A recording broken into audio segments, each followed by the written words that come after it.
I was misled. I am livid about what happened. I was on this very stage 2 days ago, and I was telling the public information that had been told to me in a room just a few yards behind where we're located right now.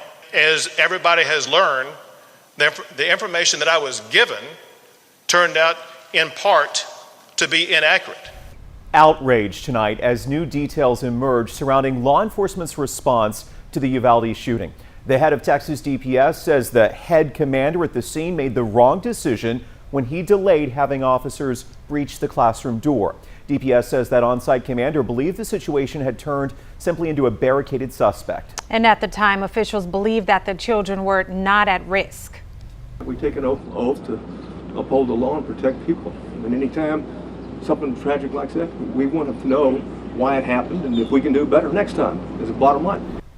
Now, following the new information, Governor Abbott is also questioning the police response.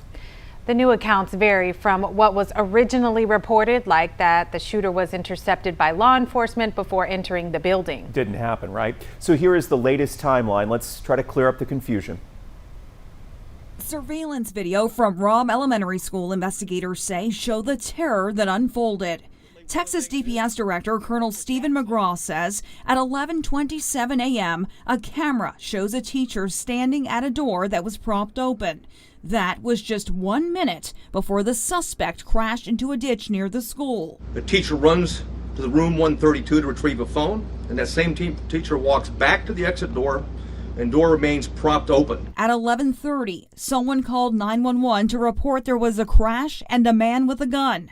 McGraw says a school district officer responded. Sped to what he thought was the man with a gun to the back of the school, what turned out to be a teacher and not the suspect. At 11:31, the suspect reached the last row of cars in the school parking lot and began shooting outside of the school. At 11:33, the suspect entered the building through the unlocked door and went into a set of connected classrooms. He shot more than 100 rounds based on the audio evidence at that time, at least 100 rounds. 2 minutes later, 3 Uvalde police officers entered the building. Went directly to the door, and 2 received grazing wounds at that time from the suspect while the door was closed. From 11:37 to 11:44, DPS says the shooter continued firing rounds in the classroom. At 11:51, a police sergeant and U.S. Border Patrol agents arrived. 12 minutes later, more officers entered the hall. And there were as many as 19 officers at that time in that hallway. At 12:15, Border Tactical Team members arrived. At 12:21, the suspect fired at the door. Officers moved down the hallway. And nearly 30 minutes later, officers breached a classroom door with keys they got from the janitor and killed the suspect.